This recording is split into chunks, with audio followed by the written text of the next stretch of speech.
Ya, Assalamualaikum warahmatullahi wabarakatuh. Kali ini di pertemuan ketiga mata kuliah TK 1 aplikasi komputer, kita lanjut ke troubleshooting software IT rumah sakit ya. Nah, di mana sebelumnya kita sudah membahas topik mengenai troubleshooting sendiri ya, fokus ke teknik troubleshootingnya. Nah, kita lanjut mengacu kepada bagaimana sih prosedur ya troubleshooting software IT yang ada di rumah sakit. Nah, sebelumnya kita lihat dulu dasar ya pendahuluannya, bahwa untuk ya di rumah sakit tersebut dalam memberikan layanan yang lebih berkualitas kepada pasien. Nah, banyak rumah sakit mengadopsi ya si software sistem informasi ya. Nah, software sistem informasi ini mendukung untuk alur kerja klinis dengan berbagai cara yang pada akhirnya memberikan kontribusi perawatan pasien yang lebih baik.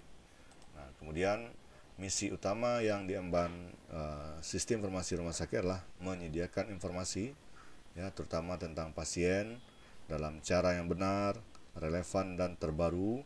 Nah, diakses oleh pihak baik individu atau lembaga. Nah, yang berhak dan tersedia dalam format yang dapat digunakan. Jadi istilah SIRS ya harus dapat berperan sebagai sarana komunikasi yang berkualitas antara rumah sakit dan pihak eksternal terkait seperti lembaga pemerintah. Nah, jadi wadah untuk layanan yang terbaik bagi pasien tersebut memang dibutuhkanlah sebuah software sistem informasi ya. Disitulah letak dari pelayanan yang terbaik bagi pasien oleh rumah sakit. Nah, kendala-kendala yang dihadapi itu dalam layanan yang sudah diberikan seperti ini tentu pasti ada troubleshooting juga. Nah, yang seperti kita ketahui sih dalam tekniknya, kalau sini kita lihat troubleshooting dari softwarenya sendiri bagaimana ya di rumah sakit tersebut. Nah, kita akan bahas masalah umum teknis ya terhadap software di rumah sakit. Nah, jadi ini ada masalah umum dan juga ada masalah khususnya, kita akan bagi. Nah, masalah umumnya di sini ada terdiri dari dua. Yang pertama itu virus ya. Nah, yang namanya software itu pasti selalu dihadapkan oleh virus ya. Akan selalu ada virus yang akan menjadi kendala ya, yang mana kita ketahui bahwa perusak aplikasi atau program dan data. Nah, ini bisa diatasi dengan memasang antivirus yang kuat. Jadi untuk mengenai masalah umum seperti ini virus ya, tentu rumah sakit perlu memasang ya antivirus yang sangat kuat ya, yang terjamin, yang berlisensi, agar software sistem informasi rumah sakitnya berjalan dengan baik ya. Kalau rumah sakit masih menggunakan software sistem maksudnya adalah antivirus ya, antivirus yang gratis ya, itu kendalanya pasti akan banyak ya. Kalau kita kalau kita lihat sekelas rumah sakit besar, tentu nggak akan mungkin menggunakan software antivirus yang gratis ya.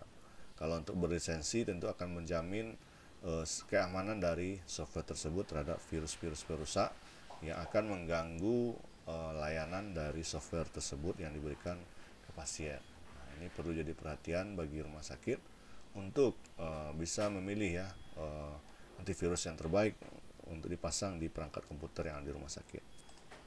Nah, kemudian password. Nah, ini software yang digunakan tentu ada juga menggunakan password security ya untuk bisa mengakses atau login ya. Biasanya itu terjadinya adalah lupa mencatat password. Nah, kalau udah lupa mencatat password ya, atau kita nggak ingat lagi password yang kita akses sebelumnya, atau hanya sekali dua kali menggunakannya, tentu akan lupa ya. Tapi kalau kita mencatat dengan baik, mengingat dengan baik ya, kita bisa menggunakan layanan itu dengan cepat ya. Nah, kalau passwordnya itu kita save langsung di aplikasinya itu juga akan berbahaya juga ya. Akan terjadi masalah teknis, artinya nanti akan ada orang yang mengganggu sistemnya kalau password kita diketahui oleh orang ya. Nah, ini perlu jadi perhatian, password ini sangat berhati-hati, karena kalau digunakan oleh orang yang tepat ya, tentu softwarenya akan berjalan dengan baik ya, karena kebutuhannya tentu sesuai dengan pekerjaannya. Tapi kalau orang tidak menggunakan yang baik, nanti bisa diakses sistemnya tersebut, dia bisa masuk dengan password yang dia dapatkan. Nah, ini akan berbahaya ya, akan mengganggu pelayanan yang ada di rumah sakit, terutama dari software yang ada tersebut ya.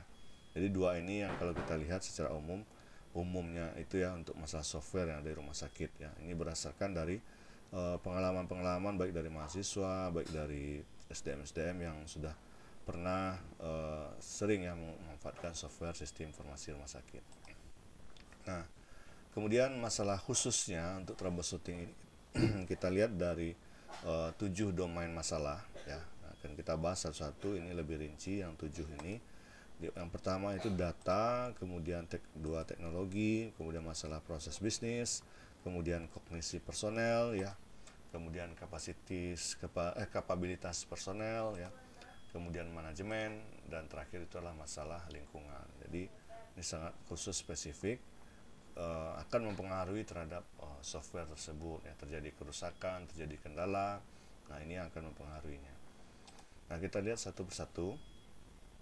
Yang pertama tadi data. Nah, data itu dilihat dari bagiannya lah ketersediaan data tersebut. Nah, kesulitan dalam mengumpulkan data dasar rumah sakit ya.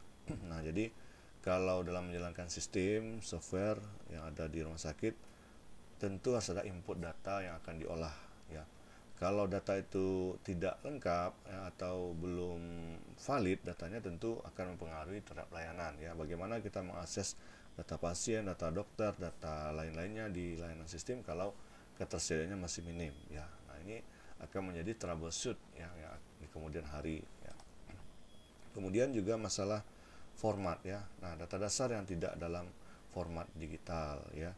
Kalau datanya tidak digital, artinya masih berupa hard ya, atau berupa kertas, atau berupa catatan-catatan manual, nah ini akan menjadi kendala untuk mengaksesnya ya. Kalau dari sistem, dia bisa melihat dari digital, dia view data-data di layanan tersebut. Kalau formatnya berbeda ya, belum terinput di sistem, nah ini akan menjadi kendala dan akan menjadi troubleshoot di kemudian harinya ya. Bagaimana untuk mengatasi ini? Jadi harus dipastikan ya datanya ada dan formatnya sudah dalam bentuk digital, sehingga layanan sistem informasi rumah sakit tidak menjadi kendala di kemudian harinya ya. Nah, kemudian teknologi. Nah, teknologi ini dilihat dari ketersediaan ya. Jadi ada komputer terminal klien tidak tersedia merata di semua bagian. Nah, kalau dalam sebuah sistem informasi rumah sakit yang menggunakan, tentu unit-unitnya juga banyak ya, baik dari pendaftaran pasien, baik dari layanan farmasinya, baik dari polinya, tentu semuanya terintegrasi dan merata. Ada komputer-komputer yang terkoneksi di sana. Ada teknologi yang mendukung, mensupport software itu bisa berjalan secara jaringan ya. Nah, ini harus ada. Kalau tidak, nanti dia akan berjalan sesuai dengan unit yang ada saja. Nah, unit yang tidak ada tentu akan tetap dengan manual. Nah, ini akan menjadi troubleshoot di kemudian harinya. Nah, kemudian kualitas. Nah, jaringan komputer dan koneksi internet kurang memadai. Kalaupun nanti sudah tersedia layanan semuanya, tapi internet ya jaringannya tidak baik, tidak bagus, instalasinya juga akan mempengaruhi. Nah, di teknologi ini kalau nanggung-nanggung juga tidak bagus ya. Jadi sesuaikan dengan peripheral ya atau kebutuhan dari user di lapangan, supaya nanti sistem informasi rumah sakit atau software itu tidak terkendala dengan troubleshoot yang ada atau kerusakan-kerusakan yang diatasi sehingga nanti layanan akan menjadi mengganggu ya. Nah, yang ketiga itu kesesuaian. Nah, jadi teknologi yang tidak kompatibel dengan sistem informasi rumah sakit. Jadi kalau tidak support teknologinya, orang semuanya sudah menggunakan aplikasi Android, orang sudah menggunakan aplikasi mobile ya, rumah sakit tidak support terhadap sistem tersebut ya. Ini juga akan menjadi troubleshootnya ya.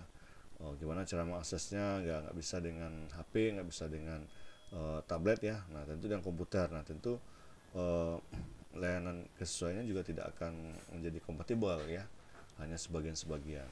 Nah, jadi kalau kita lihat dari sisi ketersediaan, kualitas, dan kesesuaian itu harus disempurnakan agar software sistem informasi rumah sakit itu berjalan dengan baik ya. Nah, kemudian yang ketiga secara khususnya, nah, itu adalah proses bisnis. Jadi proses bisnis itu adalah semacam prosedural ya, yang akan atau standar prosedurnya bagaimana layanan tersebut bisa terdistribusi dengan baik, polanya, pola kerja seperti apa. Nah, jadi perlunya penyesuaian ya. Nah, jadi masalah penyesuaian proses bisnis dengan CSS. Jadi ada belum support mungkin di bagian ini nggak mau menggunakan komputer ya, hanya dia manual saja, berkas-berkas atau layanannya bersifat catatan saja. Nah, ini perlu penyesuaian ya, karena kalau kita lihat rumah sakit sudah mengatur proses bisnis yang ada, yang harus kita ikuti bagaimana mekanisme yang ada tersebut ya. Nah, kemudian pendampingan. Jadi untuk SIMRS ya atau SIRS ya, sistem informasi rumah sakit, sistem informasi manajemen rumah sakit ya, banyak istilahnya nanti untuk software rumah sakit itu. Apabila sudah terimplementasi dengan baik ya, tentu rumah sakit menunjuk tim khusus dalam pendampingan implementasinya ya.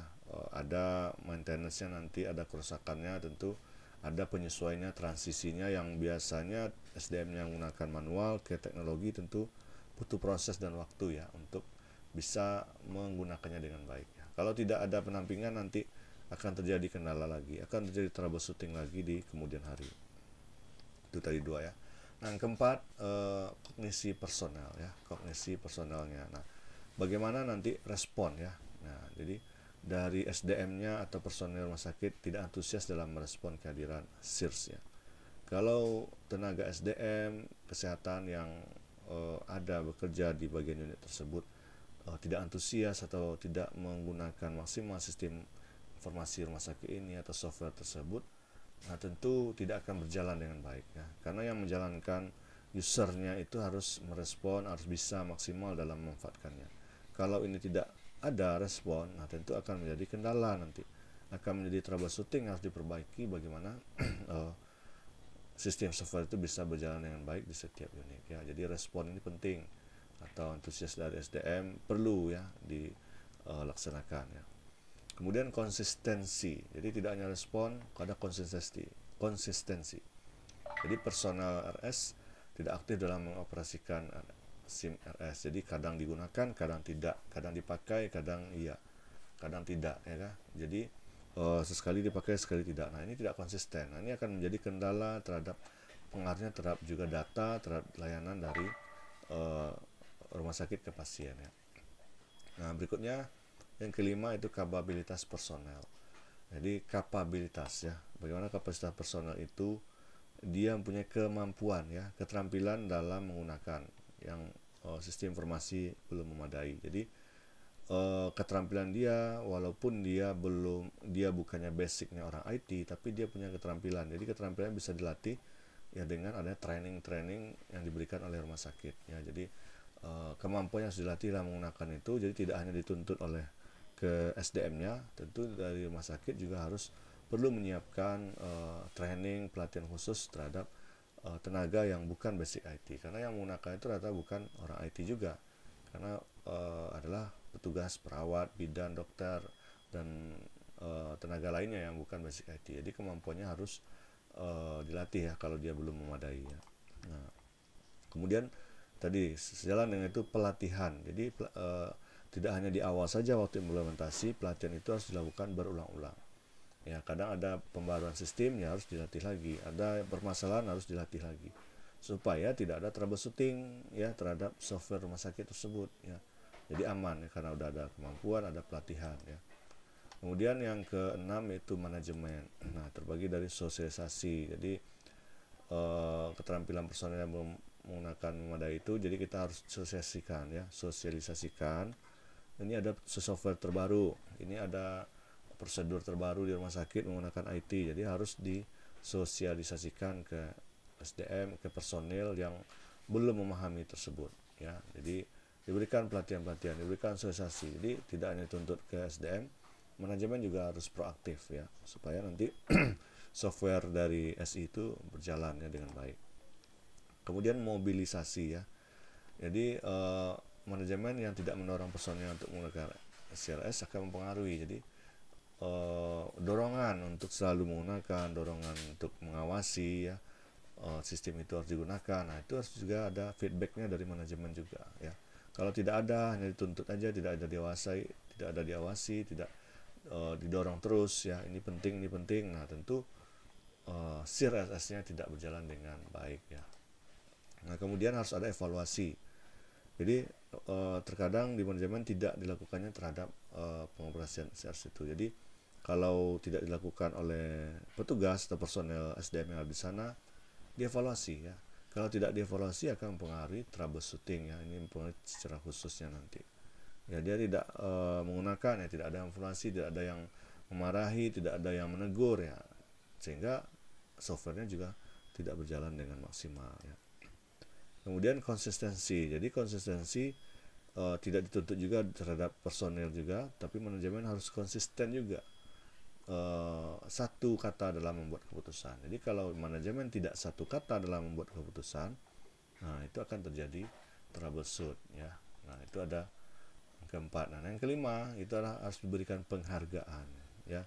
Kalau tidak ada skema penghargaan dalam penggunaan, nah tentu software sistem informasinya juga tidak akan berjalan ya, karena orang yang menggunakan sistem harus dihargai ya. Oh dia udah maksimalkan, dia udah loyal, dia udah mau memanfaatkan ini, tentu layanan sistem RS akan berjalan dengan baik, rumah sakitnya akan dapat penilaian yang bagus dari pasien ya. Semua sistem sudah terhandle dalam satu software ya. Nah ini harus kita berikan penghargaan di setiap unit ya, apresiasi. Nah jadi 5 ini mempengaruhi ya, sosialisasi, mobilisasi, evaluasi, konsistensi, dan penghargaan ya. Nah kemudian yang ketujuh, yang terakhir untuk troubleshooting khususnya itu adalah lingkungan. Jadi utilitas. Nah listrik tidak tersedia secara memadai. Nah ini biasanya daerah-daerah terpencil ya, daerah-daerah yang kurang pasokan listriknya ini akan menjadi kendala ya. Kalau di kota-kota ini masalah utilitas ini rasanya tidak menjadi kendala lagi ya. Nah pasti sudah tersedia layanannya. Nah kalau di daerah ya dia perlu mesin ya, perlu diesel ya untuk menghidupkan perangkat-perangkatnya atau perangkat listriknya. Nah tentu ya akan memberikan support yang baik ya terhadap sistemnya.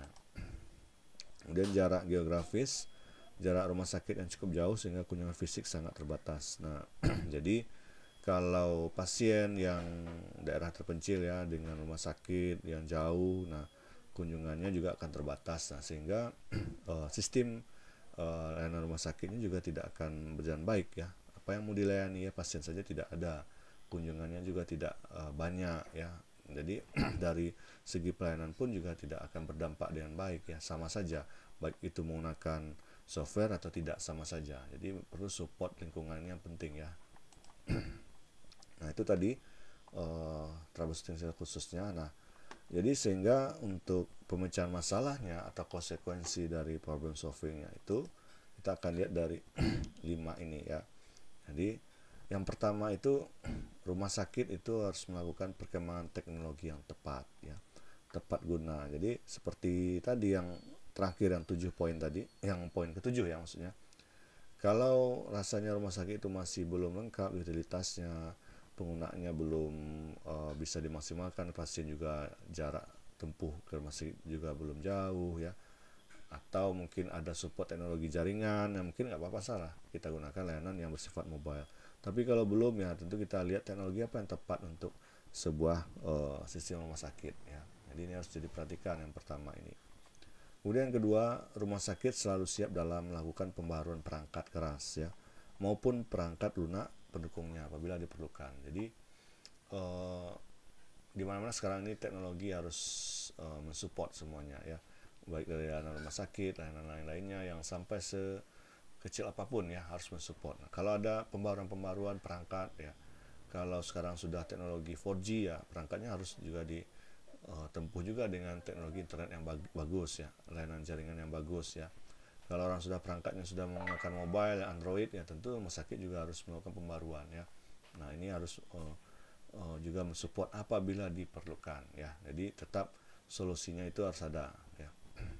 Kemudian yang ketiga itu rumah sakit harus siap untuk melakukan migrasi ke sistem yang baru.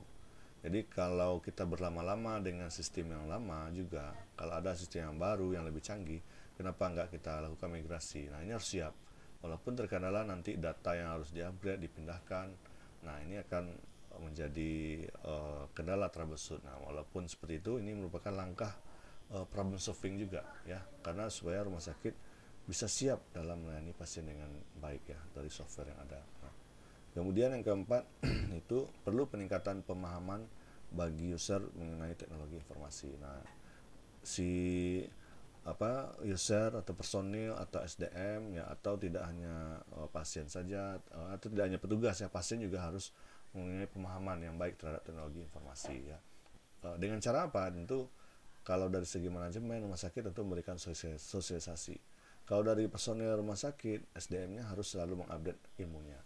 Ya, bagaimana teknologi sekarang sudah canggih, sudah data sudah berbasis cloud ya. Nah, semuanya bisa diakses di HP ya, di smartphone. Nah, ini tentu harus ada peningkatan pemahaman ya. Kalau kalau dia bukan basicnya orang IT, hanya bidang kesehatan ya, tentu dia harus mengupgrade ya pemahamannya terhadap teknologi ya. Nah, karena era sekarang ini sudah era industri ya, era industri 4.0 ya, di mana sekarang teknologi digital sudah sangat-sangat berkembang pesat ya saat ini. Kemudian ya, yang tadi sejalan dengan itu, user mampu beradaptasi terhadap perubahan sistem ya. Kalau sistemnya sudah berubah di rumah sakit ya, kita harus mampu beradaptasi ya. Jangan menggunakan yang jadul lagi ya, karena nanti akan mempengaruhi layanan software sistemnya ya. Jadi harus mampu beradaptasi ya, dengan cara meningkatkan pemahaman tadi. Nah, dari 5 poin inilah yang akan menjadi konsekuensi problem solving yang ada di yang kita bahas dari 2 tadi ya, virus ada dengan password ya. Kemudian dari 7 tadi, 7 poin yang secara khusus tadi. Nah, ini akan menjadi pemecahan masalah yang terbaik terhadap troubleshooting yang ada di rumah sakit, khusus softwarenya ya. Kalau troubleshooting yang lain kan banyak ya. Nah, kalau kita berbicara masalah software yang ada di rumah sakit tersebut. Jadi ini 5 poin ini bisa diupayakan, dimaksimalkan dan diberikan arahan ya, supaya rumah sakit bisa berjalan dengan baik ya, untuk meningkatkan performnya, meningkatkan layanannya terhadap pasien ya. Mungkin demikian materi kita hari ini terkait tentang troubleshooting software IT rumah sakit. Semoga bisa bermanfaat dan bisa memahami bagian-bagian penting dari apa yang disampaikan hari ini. Ya, terima kasih. Assalamualaikum warahmatullahi wabarakatuh.